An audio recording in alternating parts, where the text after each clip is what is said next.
Good afternoon, everybody. Tom Stewart here. Our guest today is Alonzo Adams, and this is Smart Business Moves.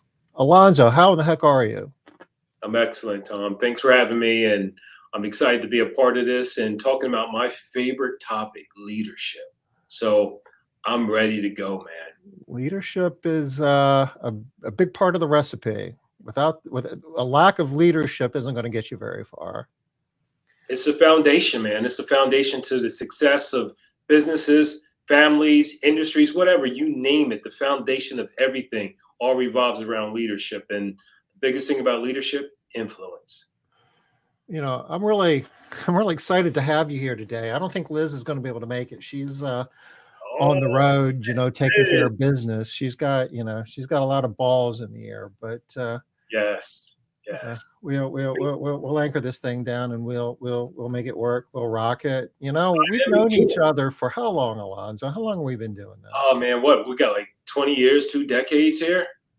2 decades. So if we cannot come up with something and make this show interesting and exciting, we just got to give up our whole roles of being legends in the cleaning We industry. could We are we could we cleaning could, royalty, man. we could just digress and reminisce over the last 20 years and take care of the show, but that's indulging. Yeah. That's not what we're going to do We here. wouldn't have enough time though. It would have to be multiple episodes. But you're right. You're right. That might be a whole series, like a mini series. That's definitely a Netflix series.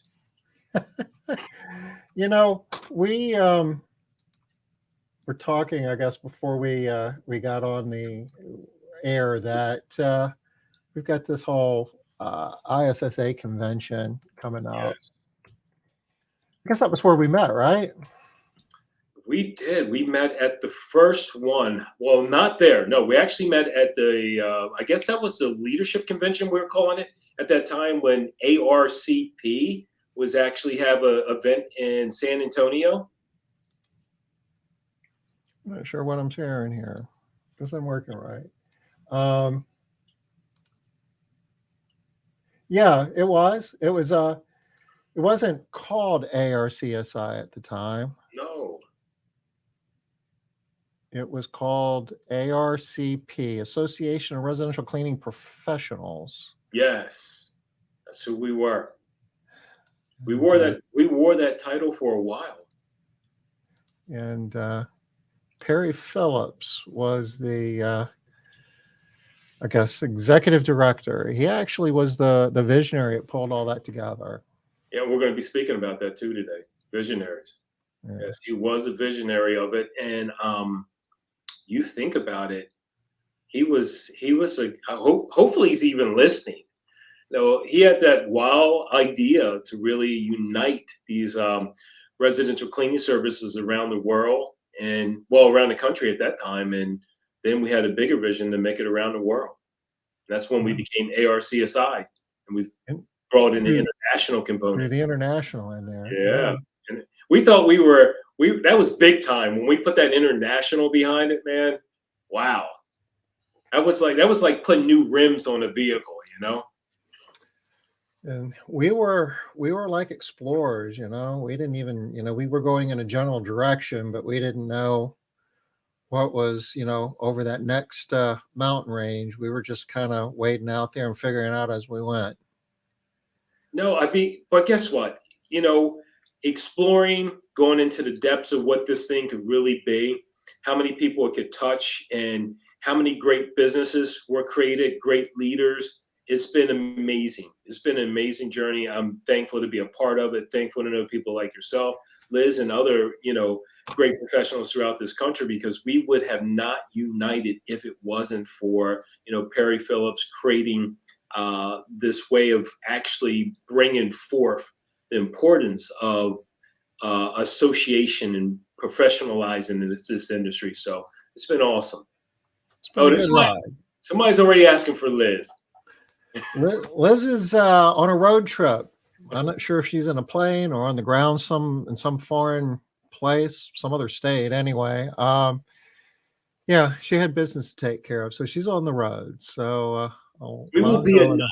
We will be enough. We make sure you don't miss her that much. yeah, we're going to hold down the fort today.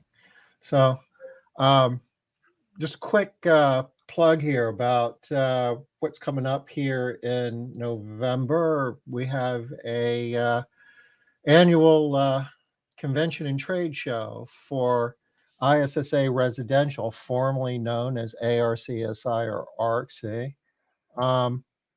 Alonzo is going to be rocking it out. He's going to be presenting at that event. It's got a long list of talented speakers and trade show, meet a lot of vendors, get together and see friends. I mean, it's a good time. It's networking at its best. It really is. People sometimes decide they want to go to this event, to learn. They want to find ways to grow their business or their companies. But the biggest caveat is the networking. The networking is just unbelievable. If you learn how to take advantage of it, it pays off major dividends. Good return on your investment of time. And, a lot of times it's just that, one idea that you leave with that you're able to do something with that can make a huge difference. Or a connection. So if you haven't signed up and want to know more about it, I dropped the link in chat. I can tell you there's a Formula One race like immediately following convention. So hotel rooms are going to be hard to come by. If you're interested, you want to move sooner rather than later on this.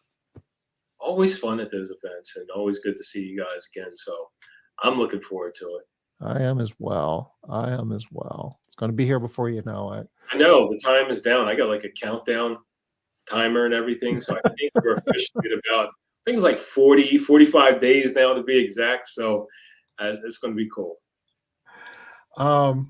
So let's get into it. We want to talk about leadership, and I can tell you that my experience working with you, Alonzo, over the last 20 plus years, that's kind of a cornerstone of your mode of operation. You've always been a leader. You've displayed those attributes, those traits, if you will. I know, like when we're putting ARCSI together, you stepped forward. You were one of the original board members. You were one of the very early presidents, and you've led a very successful cleaning company in the Philadelphia, Pennsylvania area. Yes. You're doing you're like a full-time coach now, pretty much, aren't you? Full-time coach, doing what I love, being around entrepreneurs, helping entrepreneurs grow their businesses, grow as entrepreneurs, scale their business, and just be the best version of themselves. I think when you look at coaching, it can be transformational if it's done right, if it's embraced right and accepted right. So I consider myself a transformational coach and transferring people into their best versions of themselves. I mean, I think that's really underappreciated.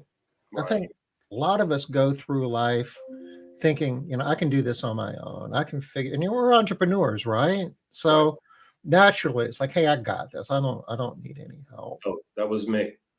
But that was me at first.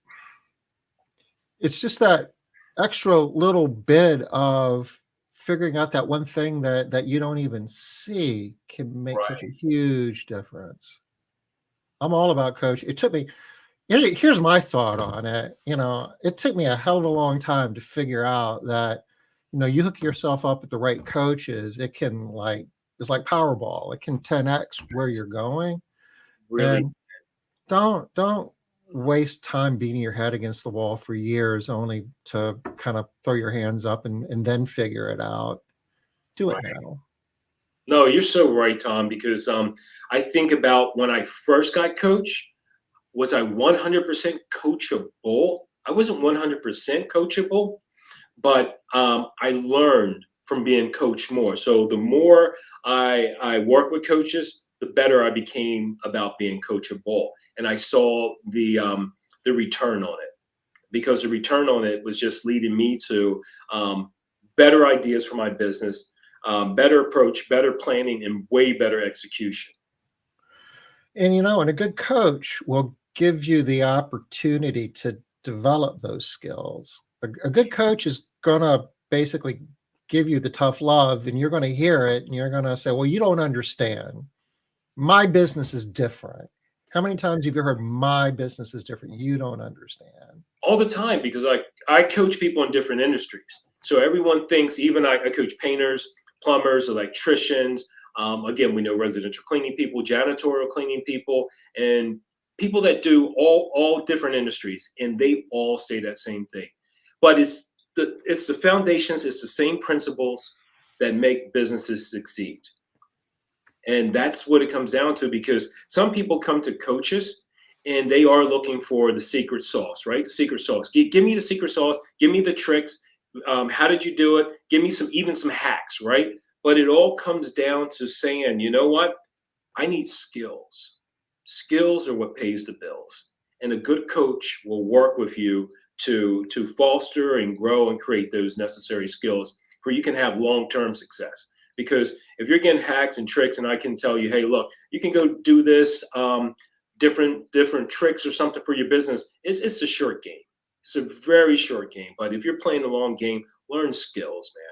And that's the problem, is too many entrepreneurs, they don't have enough skills because they are, they're chasing content. It's a lot of YouTube stuff out there, and people got a lot of different followers and these influencers out there, and they don't understand. That's cool. That's cool, but you do need to have the necessary skills if you're going to survive. Like you and I, we've been in the game for a while, man. We've been battle tested, and you're looking at now. I'm going into 31 years in business, and you have to be able to navigate through all these different challenges. And if you don't have those necessary skills and you're grounded and rooted into that, you're going to really find yourself on the sidelines trying to stay out of the game. And I love being in the game, even at this stage. Because we're all looking for that quick fix, that hack, the fast money, and every once in a while, you can get lucky, and that works for you. But the real path to success is the longer game. It's all about the long game, man. Because listen, when you want to have staying power, longevity, you have to have those necessary skills through, like we're speaking about today, leadership. Because companies are always like, okay, well, I got to 500,000, I get to 1 million. How do I go beyond that? How do I go beyond that? When you want to get to the 2, the 3, and beyond that, it's going to take the leadership. The leadership is going to hold it together. The leadership is going to be in a place where this business can become, sellable and scalable. So, in that train of thought, what are the top qualities an entrepreneur needs in order to be successful? For me, one, I would have to say, the consistency, because I see people that are very inconsistent, even inconsistent in their planning. They're very inconsistent in strategies that they're putting together. They're very inconsistent of even their vision. So to me, consistency is a key trait. The next one I would say would definitely be being able to be visionary, to have a vision. Okay. If you have a vision and you can properly articulate it and communicate it, then you can take your company to a place where people didn't even think possible. You didn't even think possible. But people got to be able to get behind this vision. The vision has to be, and I said this before, and I got this from Cameron Harrell, where he says about having a vivid vision. The vision is so powerful. It's almost like, and it's a dream. The vision is a dream, but you can feel it. You can feel it. It's something that resonates, and people can really feel this down in their bones. Are there other qualities that one would need in order to be successful? The one I would definitely say is having self-awareness. I think that's huge, because I love it. Here's why I say self-awareness. People see themselves a certain way, right? You see yourself a certain way, but they show up differently in the world. The world sees you different. So it's important to know exactly how you show up. The self-awareness, the understanding what is possible with yourself, identifying your strengths, and as well as your weaknesses. There was something that I was listening to. It was from Kobe Bryant. They did this book on mumble mentality, right? And when you look at that with Mamba mentality, you look at this. Kobe said that he studied his opponents, which is his competitors. He studied them. And I see owners and leaders, they're not really looking at the field. They're not seeing what's out there. But Kobe studied them deeply. He knew their strengths, he knew their weaknesses. But Kobe said he didn't only do that, and going back to the self-awareness, he studied his strengths and his weaknesses. And how many people are really being honest with themselves when they really start to dissect themselves and look at, well, I'm not good in this area. I'm not strong in that area. When you don't do that through reflection, you don't grow. There's no upside to you. I always say have a version of yourself. When you get to maybe 2.0 or 3.0, you have to upgrade yourself. And you have to be aware of what you're lacking, where you're not at that point. And even we bring in coaching. Would a coach make me better? Would he take me to that place? Because there is absolutely some things that I could tap into that could take my company, my business to that next level. But I'm holding it back because I'm the bottleneck and I'm not even aware of it. You're primarily working with like entrepreneurs who like own the business, who are like the CEOs, right? Yes. Yeah. Well, okay. Again, they want to be CEOs, but they become owner operators. They So I don't. say, I mean, that's part of the journey. There's a lot of people who own and operate businesses that don't even really understand what CEO means. No, and they're stuck there because one, they're not realizing that for them to get to that next place, they're going to have that self-awareness. And again, looking at exactly what they're lacking, identifying skills that they don't have.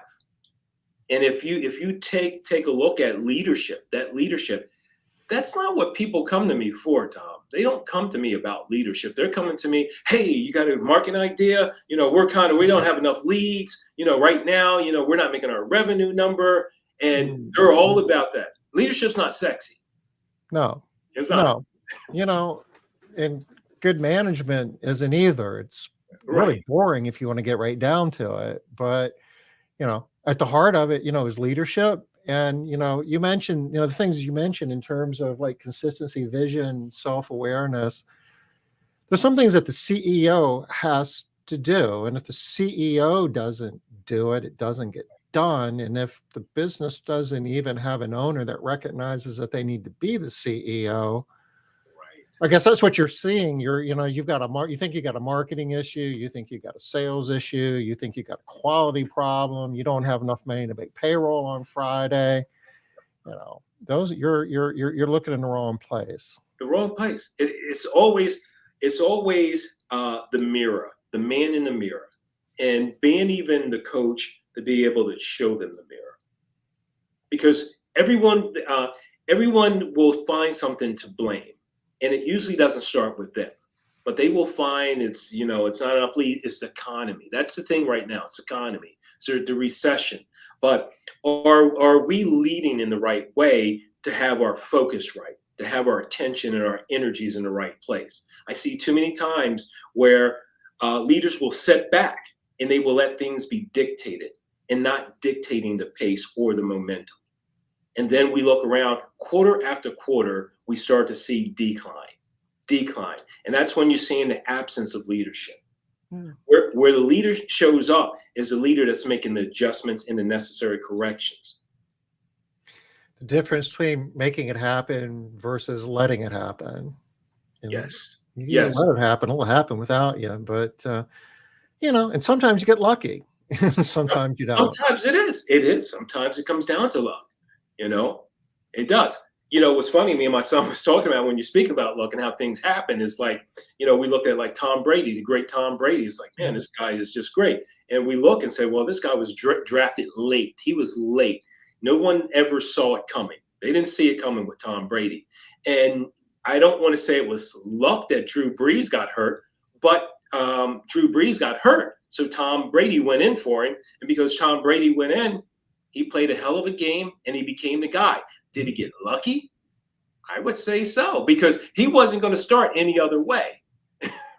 Well, what is it like? Success is when preparation runs into luck or opportunity. And, he did the work and he was prepared. And when the opportunity presented himself, he was ready to do it. And, Ready to go. that's a lot of what business is as well. I mean, you do the hard work, and we're gonna, as we dive into this leadership thing, we're gonna be, I got a feeling you're gonna tell us that it doesn't happen accidentally. I mean, it doesn't. It ain't about luck. It's about putting the work in.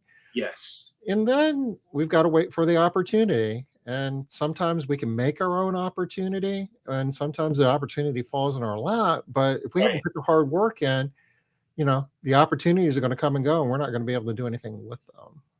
Oh, absolutely. Totally agree about that. How does one, start building these leadership skills? You talk about, being a visionary, you start, the consistency, the self-awareness. Okay, that's step one in the process, but what does an entrepreneur do with that? How do they build those skills? Well, the one thing is how some of the skills are built. They're just built through sometimes this to being tested. Some are about tested, and sometimes I see entrepreneurs resisting. And what I mean by resisting is that they stay into a comfort place, a place of comfort. Okay, so if you're in a place of comfort, then you're not actually doing the necessary things that will grow you as a leader because you get too comfortable in your day to day, in your role. You're not taking any risk. You're not taking any chances. And you're not putting yourself in a position to be more resilient to deal with these challenges that's coming your way. So I would say meet challenges head on. Don't back down from them. Meet them head on. Don't minimize yourself and what's possible. Leaders that have been battle tested, as we said earlier about being battle tested, they're the ones that they pick up endurance, because leadership, this is a marathon, man. It's a lifestyle. You understand? My whole thing with leadership, it's a lifestyle. I just don't put on the uniform when I step foot in the office. I don't put on a uniform when I step on a stage. This is a lifestyle. It's at home. It's 24/7. I drive my wife crazy. You don't punch out and leave it at work until the next day. That's right. And this is a difference to how you have to understand if you are going to decide to be that leader. And people decide they don't want it, right? We have people that work for us that don't want that responsibility. They don't want that weight. They don't want that obligation. They even say, what was it? Charles Barkley said years ago, I'm not anyone's role model, right? People are so comfortable now with jumping in the back seat or the passenger seat that they don't want that role, that level of responsibility. And we've been seeing leaders being passive, and they're not growing and materializing into what is possible, what they could be, because they want to be in the back hiding. There's even some things that I've heard where, the leader wants to basically put someone in a position, but he wants to go off and do something else. But if you do that, you still have to make sure that you groomed other leaders that they can be able to pick up where you left off. That's why we see some companies that excel and some companies that didn't excel. Then you see your leader having to come back in. Isn't that what happened with Disney? We saw Disney had to do that. Starbucks has done that a couple of times. What's going on there? I mean, Jobs can come back, right? Steve Jobs can come back. So basically you saw Apple far exceeded Jobs. That to me is classic leadership, and having the proper succession in place, that you could have, a Tim Cook come in and he could not 10x this thing. We're talking about 50x in this thing. Oh yeah. Which is just a tribute to where leaders show exactly how good they were. Where you see other companies, they put people in place and they're maintainers. They're not extenders. That's what I call it. Maintainers and extenders, where they can extend that business beyond where the business is currently at. So, if I'm listening to this, questioning, my leadership skills, I was like, yeah, I need to be a better leader. I need to be a better, visionary, consistency, self-awareness. What do I need to start doing? And when I wake up tomorrow, what do I need to be doing differently? I think the first things what you need to start doing is making sure that one, you have the right team.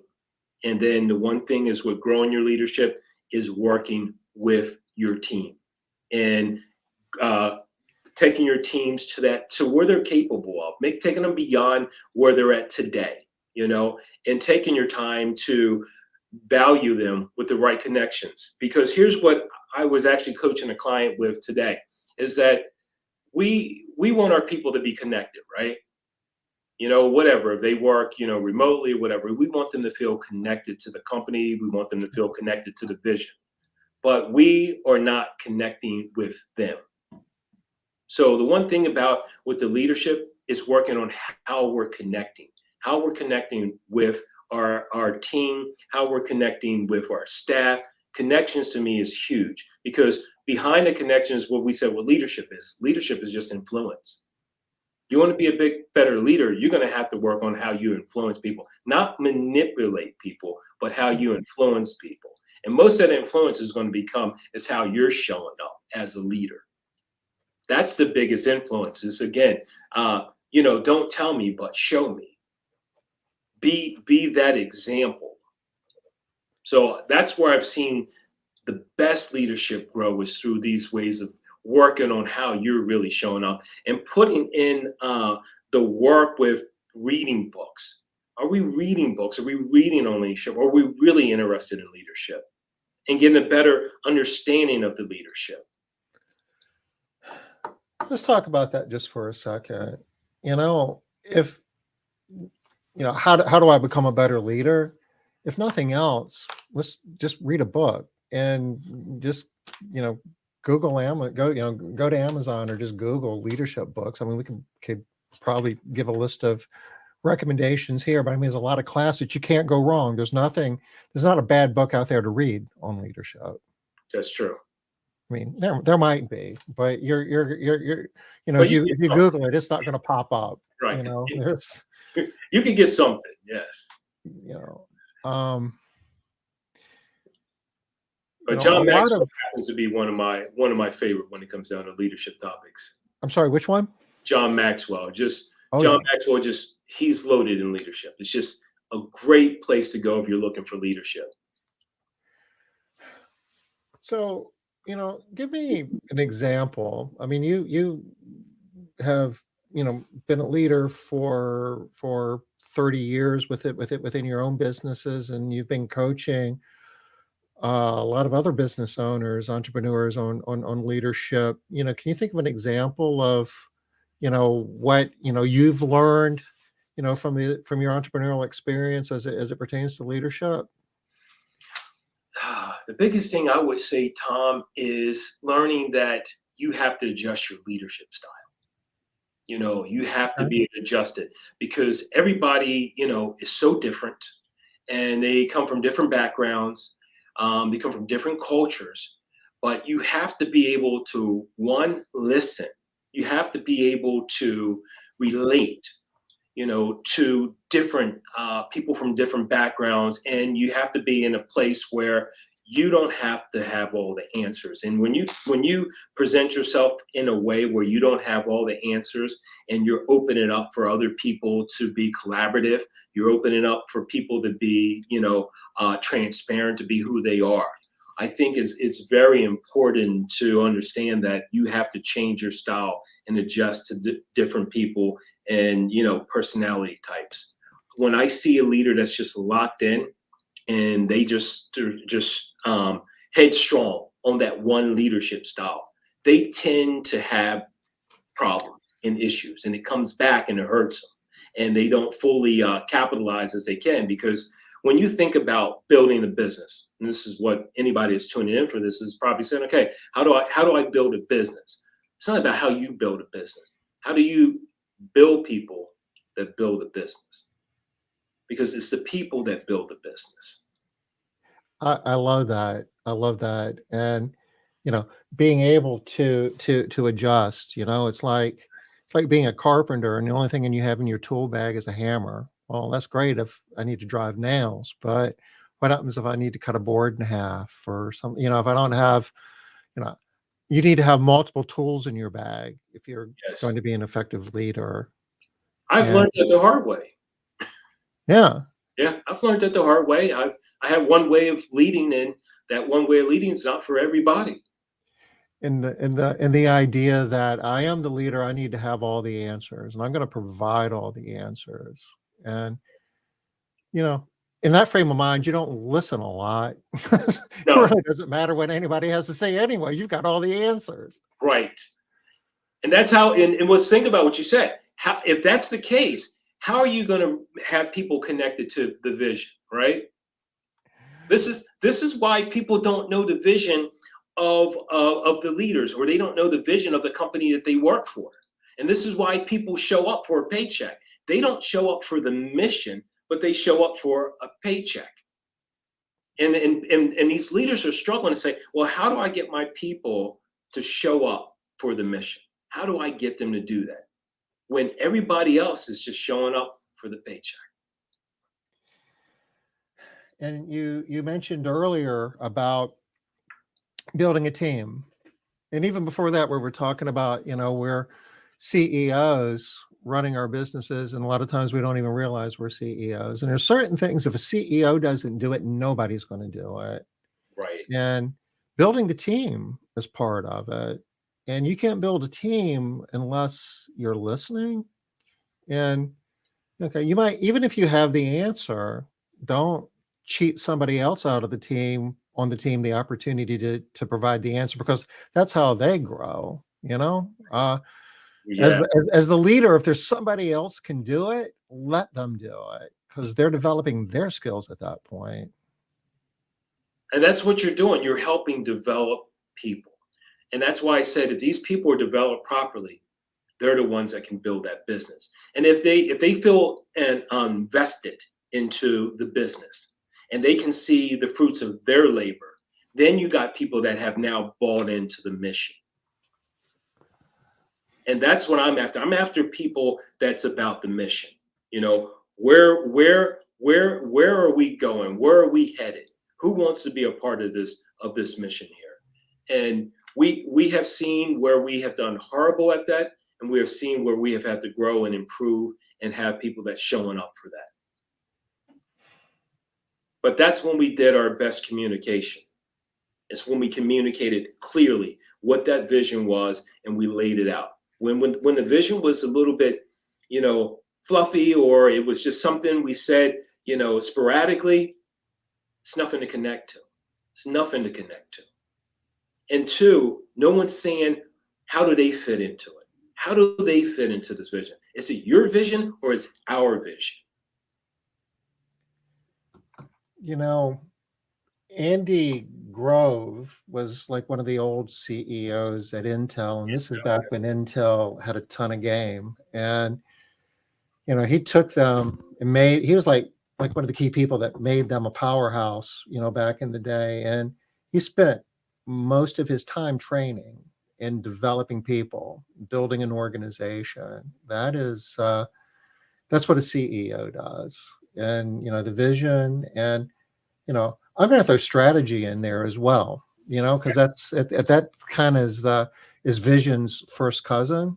You take your vision, then you develop a strategy to meet your vision. And you're the CEO. The CEO isn't doing this, it ain't happening. And if it ain't happening, you're not going very far.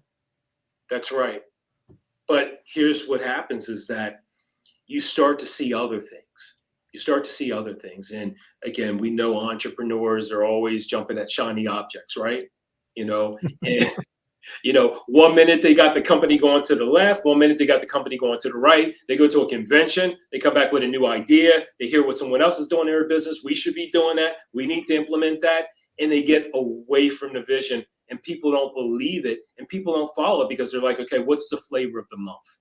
It changes too much. And so if the vision was so important, why are we still not operating in that manner? So, listening and developing your people, and not being the first one with the answer, giving, your key people the opportunity to develop their leadership skills, all of that is certainly part of the recipe. But, you know, we both have had times in our professional lives where, you know, it gets hot in the kitchen and, you know, All the that good stuff that pressure's we on and somebody needs to step up. And, you know, ultimately, you know, the buck stops with the CEO, right? I mean, yeah, it do does. you have any tips for how to deal with those high pressure situations? Well, I guess we learned a lot from COVID, right? I mean, That was good, wasn't it? we Yeah. learned a lot from COVID, man. We saw meltdowns, we saw breakdowns, we saw a lot. You know, people again couldn't handle what was being thrown at them. And as we say, is building that being resilient. And I love entrepreneurs that are resilient. You know that they're going to keep coming, regardless of it. They're not going to step back. They're going to keep people optimistic. They're going to have the right message to keep people going. But they're going to look out for their people because too, when COVID happened, people were kind of on the fence. Do we send them out? Do we not? What do we do? How do we protect them? Because you still got to show people that you care. You got to have that same thing with the empathy too. But the one thing is that you still, as a leader, got to stand in the face of the fire. You got to face the fire. You got to be able to show up every day, even when you don't want to, and still show people we're not going anywhere. We're not backing down, and we're going to keep pressing forward. We are going to be challenged. We are going to be challenged.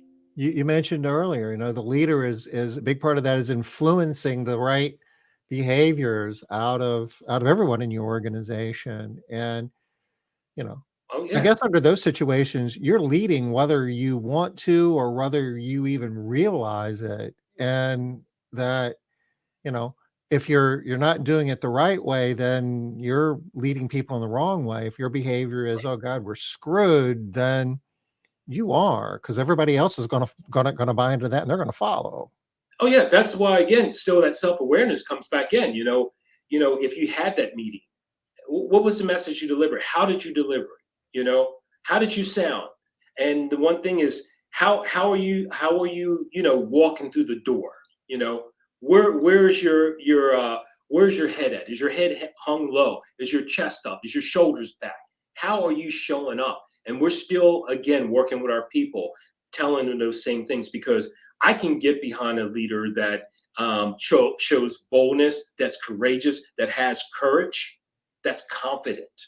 You know, those are the things that's essential that you can feel is like, I feel safe. I feel safe under that leadership.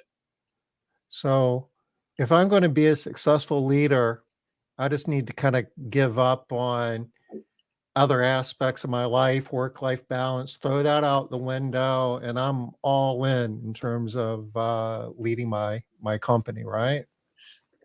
Work-life balance, man, that's another subject in itself. When I think about it in this essence. One, I don't believe in it. I don't believe there's a such thing as balance, like the pendulum going up and down. Mhm. It's always going to be going up and down, It's and never gonna be, like, balanced, like it's never going to 50/50. be balanced. It's Yeah. impossible. I mean, it defies logic. It really does. It's not possible because there are going to be some times in business, and you've had it, Tom, and I have, where we are going to work late. We are going to work 7 days. We are going to be deeply committed, and we're there, man. We got to accomplish it. We have the momentum that's going, and we may have to go like that for 30 days. 30 days. But the problem is if it's not properly communicated to your family, okay? Not to your family, and not being realistic about really understanding about what you're going after, how long it's going to take, a reasonable amount of time. Maybe you say this is going to be a big lift, a big project. Look at a time frame. Look at, is this a 30-day thing? Is this a 15-day thing? What kind of hours is this going to take? This is being realistically to communicate to everybody that's involved. How available are you? And that sometimes you may have to ask your wife to pick up the pieces for you. You may, hey, honey, I'm going to be home late. I'm not going to be able to make maybe a game or something. Or sometimes that happens. We're human. We are human. We're imperfect. So when we're going through these different things, If we properly communicate it, then we have people that's understanding.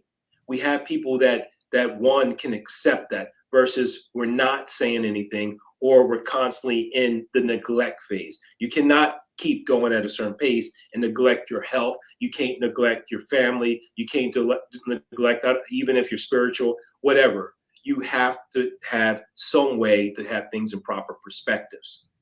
And Do you there cannot know, be an overindulgence in things. as entrepreneurs, most of us, share this affliction of being overly optimistic. Yes. This isn't going to take as, it's not going to take that long. It's not going to be that hard. I can do this. And, really that's probably part of the recipe. If we didn't think that way, we wouldn't try to begin with, right? Yes. But, Yes. so But how do you find that balance? I mean, it's like, okay, what, I think I can do this quicker than what I probably really can. I know I struggle with that. we all do, but it comes down to commitment to things. I mean, Stephen Covey put it well. How we have to really prioritize different things in our lives, Yeah. and that's not easy. He says, and it sounds easy, but it's not easy because there's just some things that we desire, some things that we want to accomplish, some things that we want to do, but we have to go back and say when we're planning, right? Are we planning around what's around all the important things in our lives? So we identify what's important in our life. If we say it's family, if we say on our health and everything else, they have to be at the top. They have to be at the top. And then all the other planning is around that or underneath it. But we have to identify what's truly important to us. And I think that's the issue is that we don't all know what's important. Maybe we have success high up, and we want accolades and those different things. And there is sacrifices that come with all that. There's sacrifices, and it does sacrifices to your health, your family, all that. It is sacrifices for all of that. And you've had to do it. I've had to do it myself. Have I done it the right way? No, I haven't done it the right way, but it's no perfect way. But if we do reflect, and the key thing is reflect on where our time is going, where our time is being invested. Do we make the necessary course corrections to not keep going in 90 days or 120 days where, wow, well, you haven't really taken care of yourself, right? You haven't, gave time to your family. You're going to find yourself in a place where you're going to not have the proper purpose to what you're doing. So, what you're describing here would be considered, I guess, a pitfall that an experienced entrepreneur could fall into. Are there other pitfalls that we should be looking out for? Well, being a workaholic, being overworked, some things what I see the other pitfalls is where if you're being too much into this, you lose yourself. You don't have any outlets or hobbies, and this is all that you do. And then we're all getting old, and how long can we keep up at this pace? And once it's done, what else do we do? Right, right. I mean, I love what I do. I know you love what you do, and we enjoy it. I actually had a period where I retired, man. I did like a Tom Brady retirement, and then I ended up coming back and getting back in the game. Yeah. I was like, man, I'm not having as much fun, And So, I guess along that thought, you're spending a lot of your time, mentoring other entrepreneurs, and maybe this is a secret, maybe it isn't, but you grow from that as well as helping the people you're mentoring grow. So so would much. you recommend to others to be looking to take their experiences and mentor other leaders, and if so, how would you go about doing that?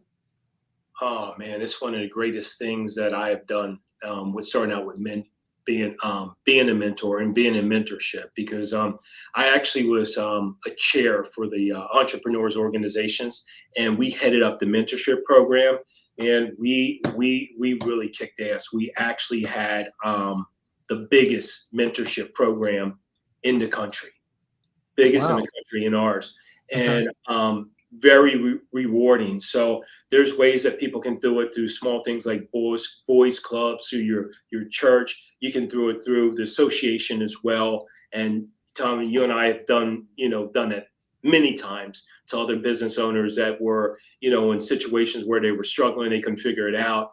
And we helped them get to the next level, helped them create a better life for themselves, their families, and just seeing the changes in people I see that show up at these conventions now that I've mentored and seen where their businesses are now. It's just a great rewarding feeling, because everything's about, what you put into it and you get back, you mentorship, you get so much back, way more than what you put out.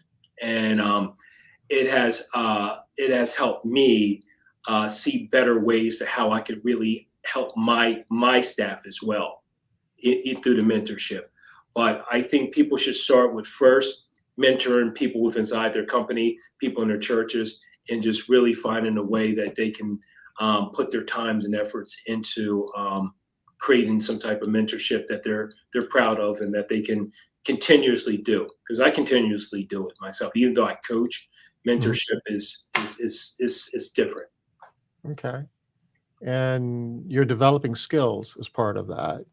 And you're growing as a leader as part of that. Yes, because you have to deal with people again. You're dealing with their emotions. Entrepreneurship. People really don't understand how much emotionally wired entrepreneurs are. There's some emotional wired people, Yeah. and the emotions can be all over the map. So, what's the difference between mentoring versus coaching? I would say, in the mentorship, it's coaching is more you listening, right? You need to listen more as a coach. You really need to not be this advice giver, because coaching is letting people figure out things on their own. Okay. Coaches don't have to have all the answers. I don't think that's a sign of a good coach. I think the sign of a good coach is letting people figure it out on their own and letting them grow.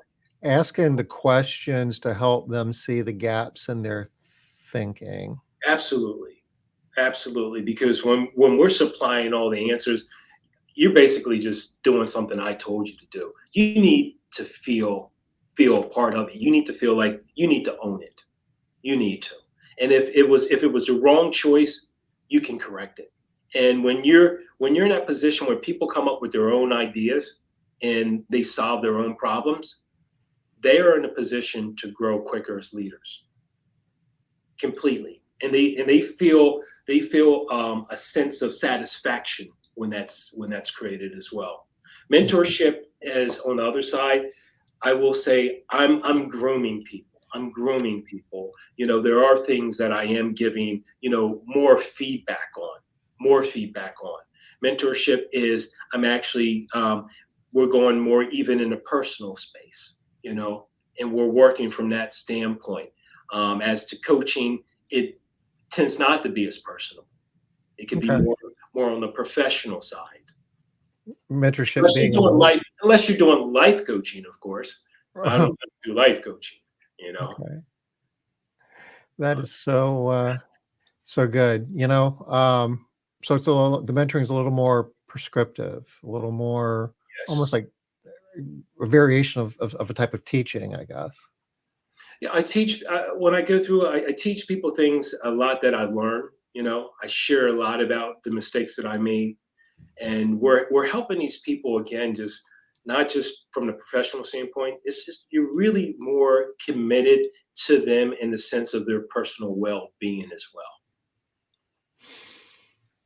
Well, we're running up on the top of the hour here, so I know that you are a professional coach and you Yes. work with a lot of entrepreneurs. You've invested. I mean, you've developed a lot of skills, and 30 plus years you've been an entrepreneur. But above and beyond that, you've invested in a lot of coaching yourself and a lot of training, and you've augmented that. You've built upon that. You've 10x that, and now you're working with other entrepreneurs. Could you tell us a little bit about how those that activity works?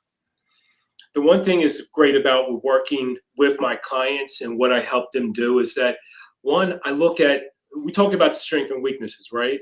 Strengths and weaknesses. I do want to know who I'm working with. And I do want them to understand is that I'm there to support their vision. I'm there to support their vision.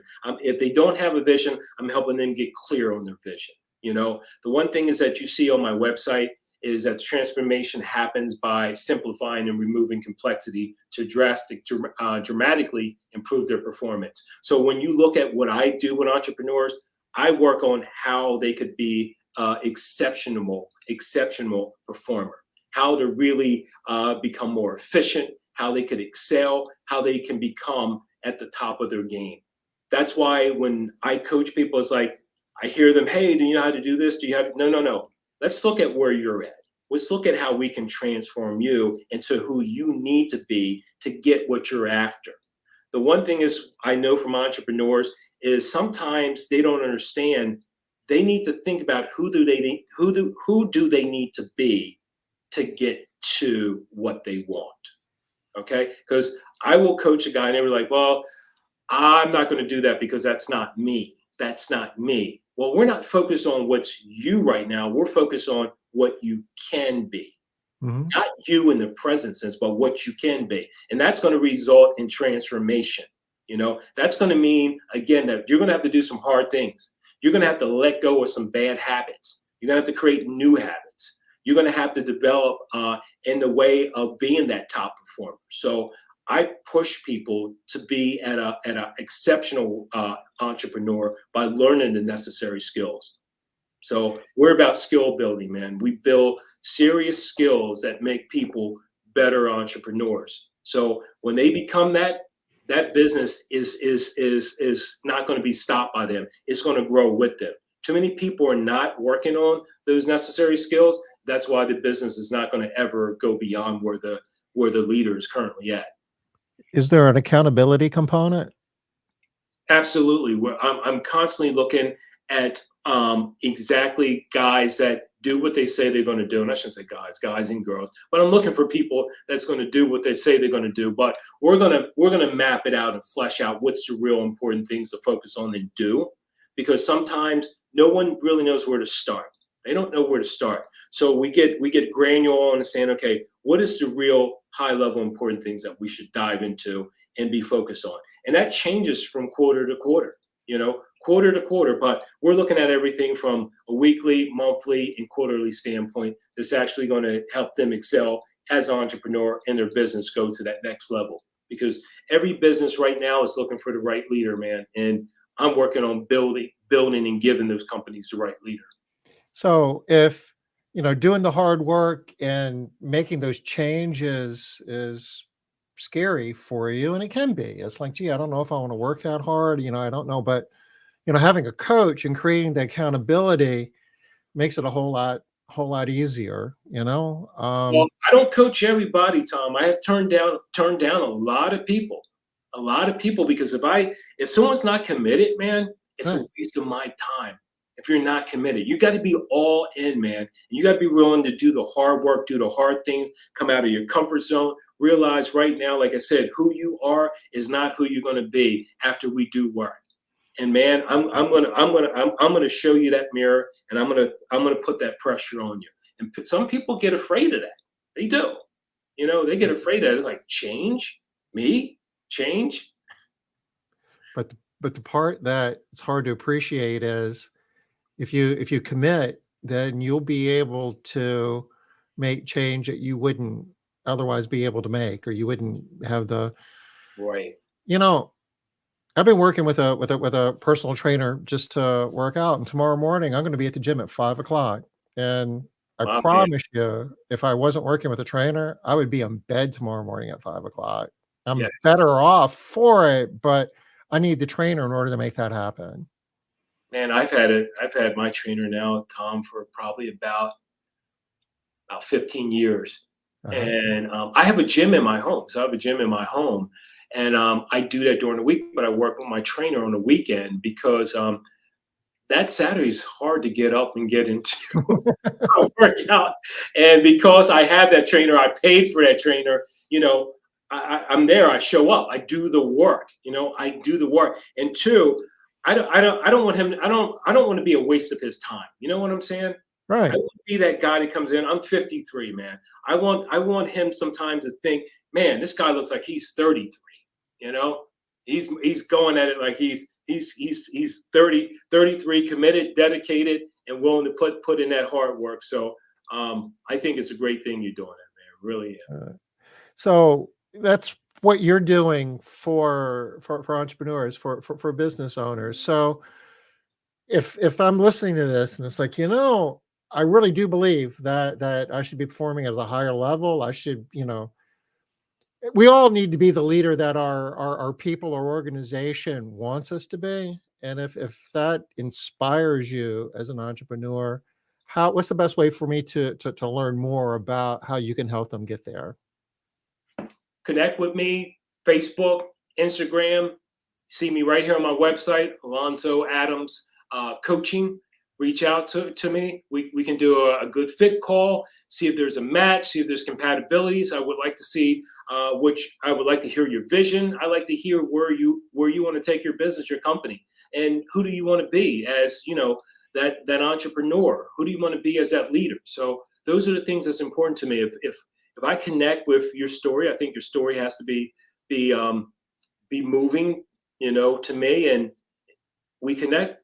Love to work with people like that. Tom, the whole thing is just even being a part of the association here with the residential division of ISSA. I love being around entrepreneurs, but I really love those entrepreneurs that's fired up. They're driven. You can see it in their eyes, man, and they don't care about putting in the work. They show up on time, religiously, relentlessly, no matter what's going on, how they feel. They show up. They're there. They're committed. If we set goals, we set some parameters. They're all in, man. They buy in. They get it. They just want to be the best version of themselves. And working with the right coach, just like going to the gym in the morning, you're going to find that, you're lifting more weight and you're pushing yourself harder and you're accomplishing more than what you would on your own. Exactly. So to me, coaching, when I first heard about it, about getting into coaching, that wasn't my first thing, but it was a natural fit because, like, Alonzo, you're already doing it, man. Doing it. Well, I dropped the URL to your website in chat. So Great, thank you. if you're just the least bit curious, just reach out and have a discussion with Alonzo. Like I said, I've got the deepest respect for Alonzo and the work that he does. And I have no doubt that if you're an entrepreneur that's looking to develop your leadership skills and to make an impactful change in your business and your community and just the stuff that's important to you, Alonzo could be an important part of the recipe. Yes, sir. Thank you, Tom. Thanks for having me too. I really I appreciate you being here. It's been a while, so we'll have to make a date to do this again before too long. But before then, we'll probably be seeing each other in Las Vegas in what, a month and a half, maybe? Yeah, we'll be there. Wow. Okay, Yeah. that's going to be awesome. Man, how many times have we been to Vegas together? It's been a lot. It's been a few. It's been a few. Yeah. Okay, so we're going to wrap it for today. This is Smart Business Moves. We'll be back next Wednesday, 5:00 Eastern. Alonzo, thanks again. We'll see you soon. Tom, hey, I always appreciate it. Always. Take care, everybody. Thanks.